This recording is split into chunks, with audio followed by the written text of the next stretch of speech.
Hello, I'm Michael Klinghoffer, and this is the second video in the series of Mr. Karr, would you teach me how to drive a double bass?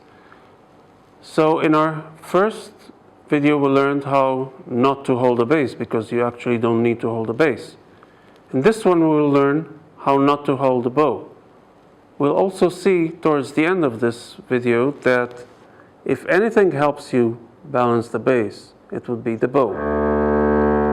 By the end of this lesson, you'll be able to play open strings and wave to your friends. So let's see how we do it. First we place our pinky on the ring and our thumb will be right across, and we make sure that our palm is really round, as if we were holding a baseball inside. So we place the fingers and we swing the bow.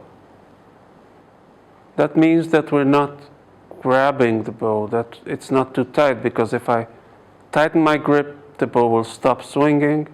On the other hand, if I loosen a little more, it will fly away. So we do 1, 2, 3, hocus pocus. We turn our hand over, and here it is. Now we check, we take away all the fingers, and the bow is resting on the second finger now. Maestro Karr called it the bow cradle. So here it is, the bow cradle. The bow is resting on the second finger. Now I just put back my fingers, and that's it. Basically, I can play with just the two fingers. Here I do it again.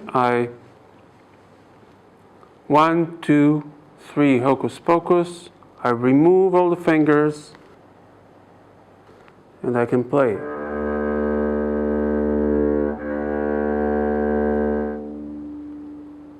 The sound is not great, but if I only put back the third finger in its place, then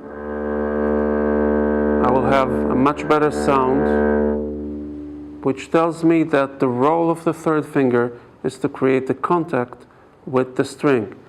Then the first and second finger together will be responsible for the down bow, and the third and fourth finger together will be responsible for the up bow, and we'll talk more about this in a later video. Now let me talk for 1 second about the French bow. I've been using French bow for many years, and the way I teach French bow, especially to young people, is we start at the balance point. Now the bow is balanced, the thumb is slightly curved, I place my second finger right across, and we swing the bow, just like before. Swing the bow, that's very easy. And the other fingers will just place themselves. And what we do next is start playing, still holding the bow at the balance point. Very lightly, just like Baroque players often hold the bow, only when we know for sure that it's very loose, the hand is very loose, we move back to the frog. Basically, French and German bow are very much the same. And just to remind you, you don't need to hold the bow. The bow just rests there. Playing the bass is either easy or impossible.